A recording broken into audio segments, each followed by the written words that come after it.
tenemos que partir en una autoevaluación, un autoanálisis, para identificar cuál es nuestra propuesta de valor, pero también comprender qué es lo que nos van a pedir a nosotros en las distintas etapas a lo largo de nuestra trayectoria profesional. Por ejemplo, una persona que acumula mucha experiencia, esta persona por lo general ha debido cambiar las funciones o el nivel de complejidad de funciones. Y esta parte es muy importante para las personas que tienen bastante experiencia. Y con esto, este punto, el de la autoevaluación, la identificación de cómo puede ser nuestra trayectoria profesional y de cómo lo vamos a plasmar, está perfecto que yo pueda llegar y añadir un poco sobre cómo y dónde lo pudiéramos poner. Y en esta parte, tomando la parte de lo que nosotros hacemos a lo largo de nuestra carrera, pasa que en un principio, cuando te recién gradúas o cuando estás en eso, uno comienza como un cargo tipo auxiliar, asistente, analista, de las que funciones son muy sencillas. Ya, cómo mover, analizar, estimar, es decir, son de tal manera que eso te va preparando tanto en la industria, tanto en tu área laboral y tanto el producto que maneja tu empresa. Poco a poco, obviamente vas a ir adquiriendo más conocimientos y más habilidades. Y tus funciones están siendo también más complejas. Entonces pasas a cargo de supervisor y luego pasas a cargo de subgerente o gerente. Y entonces estas funciones de pasar de sencilla pasan o de analista o de rango medio, o después también pasan al rango gerencial, las cuales son funciones más estratégicas, más gerenciales. Entonces, cuando tengo una persona que tiene muchísima experiencia, que tiene 15 o 20 años, las cosas que hizo hace 15 o 20 años ya no son iguales. Las metodologías son distintas, los programas son diferentes. Y entonces, como dejó de hacer eso porque eran cargos más operativos, ya no tiene tanta validez. Por lo tanto, es más importante los que tienes tú, lo que has hecho más reciente de los últimos 10 años y sobre todo los últimos 5 años, que deberían ser funciones más estratégicas.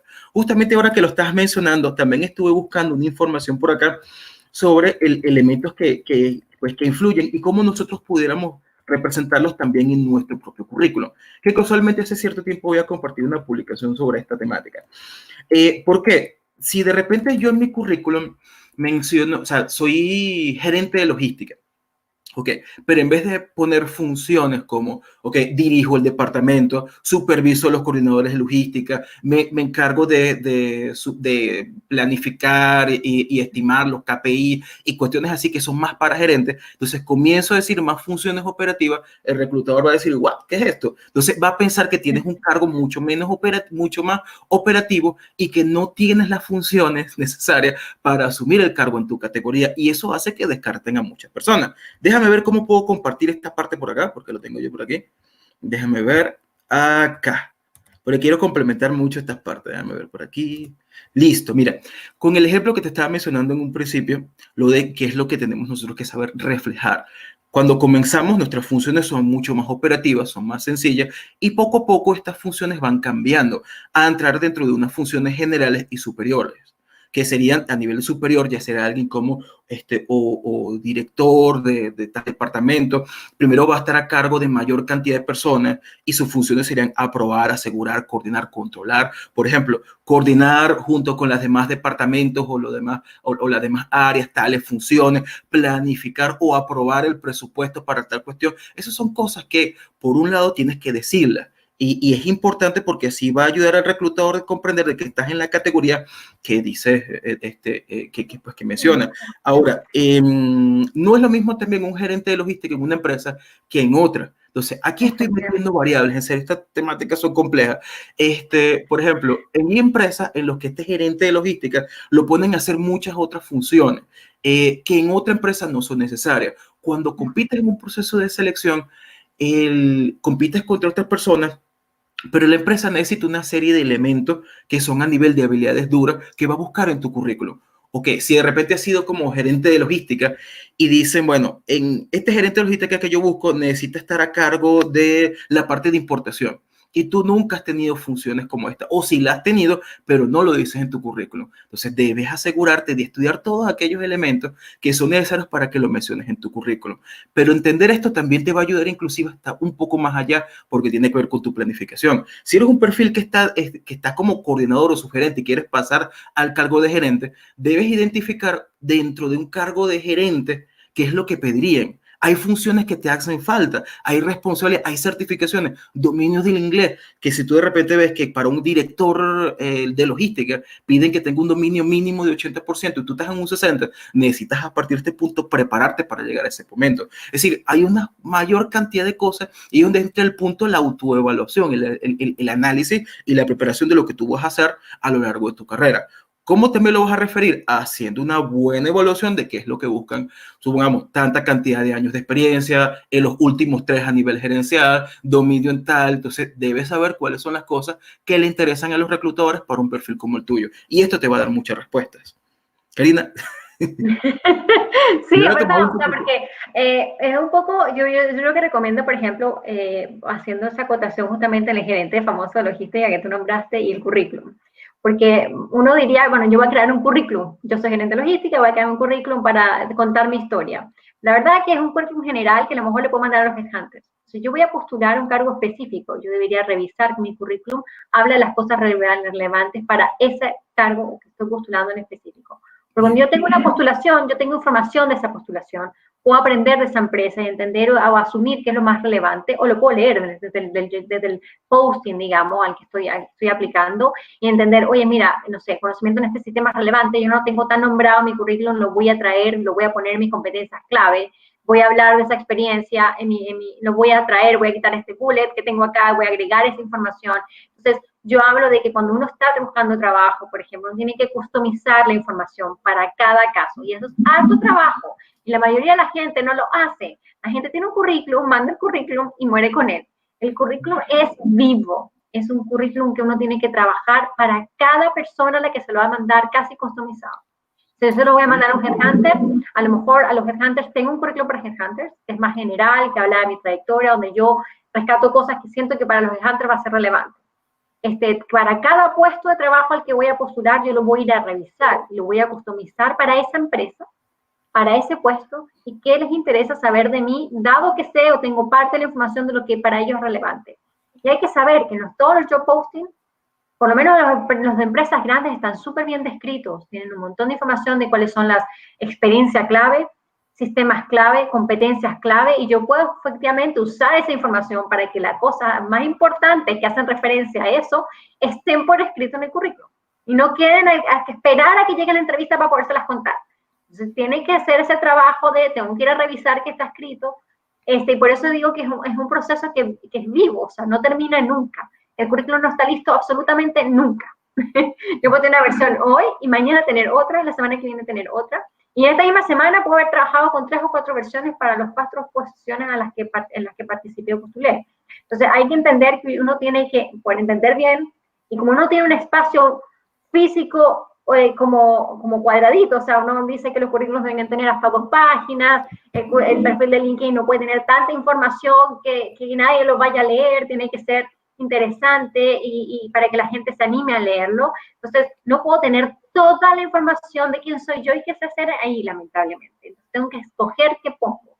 Entonces, en eso de escoger bien y ser clave y customizado es la clave para que te vaya mejor. Y sabemos que la información que yo publico, la que está en mis redes, la que habla de mí, y mi currículum son las cosas a las que la gente va a leer primero antes de tener una conversación conmigo.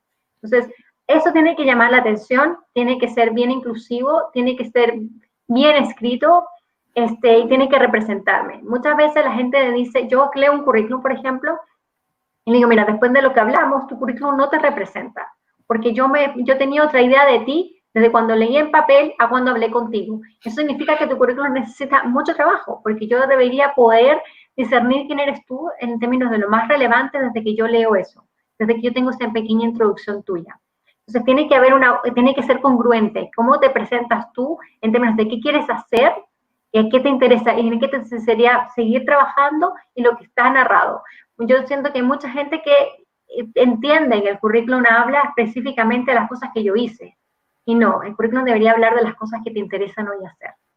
Y eso es algo bien disruptivo, porque uno diría, bueno, el currículum está hecho para yo contar toda mi historia. Sí, tienes que contarla porque la gente tiene que saber dónde vienes, pero lo que escoges escribir es en qué quieres enfocarte para que la gente entienda qué vas a aportar, porque es lo que quieres hacer a continuación. Sobre todo en la parte, digamos, del resumen de las competencias, que es donde yo me puedo desligar de mi experiencia tal cual rígida que tengo que contar. Yo ahí es donde yo me puedo explayar más y hacerlo más mío. Entonces, ese espacio tengo que usarlo súper bien para que la gente entienda quién soy y qué porto, qué quiero hacer, qué me apasiona. Y lo demás es una historia que ayuda a reflejar por qué eso es cierto. Básicamente es eso. Entonces, bien, digamos, diferente. Yo creo que eso ayuda, pero luego están todos los otros pasos, ¿no? Cuando uno está buscando trabajo, pues uno se ve enfrentado a entrevistas que tiene que preparar.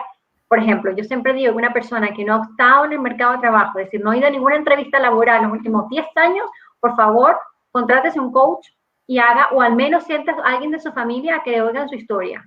O sea, salga adelante y hable antes de lanzarse a una entrevista oficial, porque son competencias que se ganan. Esto es como andar en bicicleta. Si tú no andas en bicicleta, te vas a sacar la bicicleta la primera. Cuando empiezas a andar más, vas a ser mejor y después vas a hacer todos los saltos que quieras hacer. Al principio cuesta. Entonces, sobre todo una persona que no tiene, porque hay mucha gente que a lo mejor tiene mucha experiencia y que ha estado mucho tiempo en una empresa y no ha necesitado, no ha tenido el interés de ir a buscar más desarrollo en otra parte, lo cual es válido totalmente, pero a la hora que realmente quieres hacerlo, bueno, tienes que ir con cierto nivel de preparación para poder mejorar tu participación y tu éxito en cada etapa en la que estás. Entonces, primero tienes que preparar, saber qué tienes que hacer, qué tienes que decir, tienes que practicar. Esto lo puedes hacer a través de un coach de habilidad, lo puedes hacer con familiares, con amigos, con algún headhunter, porque puedes tirar con los headhunters y preguntar, bueno, ¿qué tal mi experiencia? ¿Qué estuvo bien? ¿Qué estuvo mal? O sea, tiene distintos, pero siempre es bueno pedir feedback para saber qué está haciendo uno bien y qué está haciendo mal. Leer, hay un montón de información hoy en día online sobre el proceso de reclutamiento y selección, que uno puede tener una buena idea de cómo prepararse mejor, qué tipo de preguntas tengo que preparar, qué tengo que saber contar, pero luego hacerlo bien es lo que cuesta, porque hay gente que se pone nerviosa, hay gente que... Entonces, como que se pierden de contar las cosas más importantes realmente a la hora de que tienes al entrevistador delante. Y luego prepararse para los problemas, porque realmente no todos los entrevistadores son iguales. Hay gente que te hace preguntas súper clásicas, hay gente que te hace preguntas que nadie se imaginó, que no están en ningún listado, en ningún tip que habías leído de empleo, y tú dices, o sea, no sé ni cómo responder esta pregunta. Sí. Uno tiene que estar preparado para lo peor, pero uno tiene que estar preparado, y eso es lo que uno sí tiene control, es decir, yo sé con qué me voy a entrevistar, sé cuál es la empresa, sé cuál es el job, o sé cuál es el headhunter, cuáles son los tips para hablar con headhunters. O sea, yo me tengo que preparar para esa situación. Entonces, digamos que la parte inicial es entender, o sea, quién soy yo, qué ofrezco, mi oferta de valor y que eso haga congruencia con mis redes sociales y mi currículum. Y luego está el segundo paso, que es prepararme para el proceso en sí de buscar nuevas oportunidades de trabajo. Y para eso también necesito a veces ayuda, sobre todo si es alguien que no ha salido a buscar mucho tiempo. Hay gente que, mira, yo he estado en varios procesos durante todo este tiempo, perfecto, entonces dale, lánzate. Aprende de cada instancia. A veces es bueno igual participar inicialmente en un proceso, aunque después digas, mira, ¿sabes qué? No me interesó tanto, das las gracias y te mueves, pero igual tuviste la práctica de la entrevista, de ver, enfrentarte a la situación, de tener que contar tu historia, responder preguntas y también, cosa que es súper relevante, hacer preguntas, ¿cierto? O sea, la entrevista uno también tiene chance de evaluar si realmente quiero trabajar ahí. O sea, no estoy buscando el trabajo solamente porque quiero ese trabajo, quiero asegurarme de que este es el trabajo que quiero. Entonces, también tengo que hacer preguntas relevantes y no solamente muestran mi motivación, mi interés, mi preparación, sino que también me ayudan a mí a tomar una mejor decisión de si este es el lugar donde quiero trabajar. Y efectivamente tengo varias instancias, porque voy a tener varios entrevistadores. Entonces, puedo preparar una cartera de preguntas que les voy a ir, algunas las quiero hacer la misma pregunta a todos para ver si hay congruencia, y hay otras que voy a preparar específicamente para cada interlocutor. Entonces, como pueden ver, esto es un proceso complejo.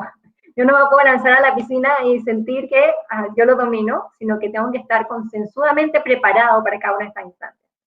Y créanme, o sea, cuando uno está buscando trabajo, cada una de las etapas es súper importante. No hay es muy típico que te digan, no, es que está en una última llamada, porque solamente te queremos presentar la empresa y ya te queremos decir hola y te va a llegar la oferta. Mentira.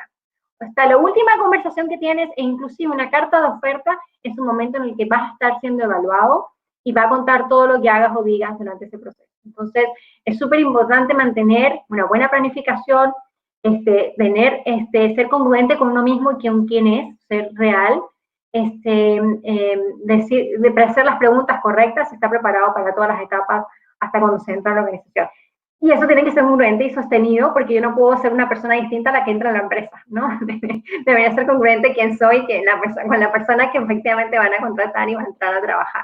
Entonces, las mentiras no se sostienen. Entonces, tengo que ser real, tengo que ser yo mismo que ofrezco quién soy yo, y si realmente no cuadro con esa cultura, entonces ese trabajo igual no es para mí. ¿Entiendes? Porque hay un trabajo para cada persona. Y no todas las personas, a lo mejor yo pienso, y eso es mucho de las aprensiones que tienen muchos candidatos, a lo mejor yo pienso que por decir gerente logística, yo tener un background de gerente logística, soy bueno para cualquier cargo de logística. Y mentira, o sea, no, porque a lo mejor mi experiencia, como decía Luis, en logística, es diversa, y les sirvo más a unas empresas que a otras, por el estilo de logística que hacen, por lo que demandan de un gerente de logística, y también culturalmente a lo mejor no hago fit con todas las empresas, que a lo mejor a mí tampoco como persona me interesan todas las empresas para trabajar. Entonces hay que entender que hay cada empresa para una persona, ¿no? Y tú sabes que también cuando, por ejemplo, uno trabaja en una empresa pequeña, es también muy diferente a cuando trabaja en una empresa grande. Claro. En las empresas pequeñas, a muchas personas lo ponen a hacer casi que de todo. Entonces tú te pones a dar cuenta que es gerente de logística y es al mismo tiempo gerente administrativo, hace esto, hace de todo. Y en una empresa mucho más grande, como son procesos mucho más complejos, la persona tiene las funciones más estratégicas y hay cosas que no hace. Entonces, a veces cuando tiene este tipo de personas para hacer un cambio de empresa pequeña o grande, también suele ser bastante difícil, porque el reclutador es que van a ver de, oye, está haciendo de todo, pero a pesar de que es gerente de logística, no está haciendo lo que estoy necesitando que haga esta persona que necesito contratar. Y se has dicho muchas cosas. Son bastantes tips, y como yo había dicho que quiero complementar varias cosas, hay algo que, mira, acá Antonio Ruiz menciona, es muy cierto lo que dice Karina Pérez, hay que customizar y adecuar el CV para cada oportunidad laboral. En esa parte también quiero complementar una cosa. No es lo mismo un perfil online que un currículum. El currículum es un documento privado, por lo tanto tú lo puedes ajustar a las vacantes de trabajo donde tú vas a postular. Ahora, hay que entender que a lo largo de tu trayectoria has tenido distintas funciones y que han cambiado, obviamente, y que algunas de las funciones que has tenido anteriormente puedan adecuarse al cargo que tú vayas a postular. Para ahí donde está el currículum. Seleccionar cuáles son las más importantes para lo que el reclutador necesita. Por ejemplo, imagínate una vacante de alguien que sea, wow, no sé, gerente de compra, ¿ok? Y la persona gerente de compra tiene que tener funciones A, B y C, y entonces yo voy a postular para ese cargo, y en el cargo que yo tengo actualmente he hecho A y B, pero en C no lo hago, pero lo hice en mi cargo anterior. Debo darle énfasis allí, y en la introducción y mi presentación tengo que hacerle énfasis a que, oye, he tenido esta experiencia y también la experiencia anterior. Eso le va a ayudar a entender al reclutador de que, oye, es la persona que puede asumir el cargo que estoy necesitando.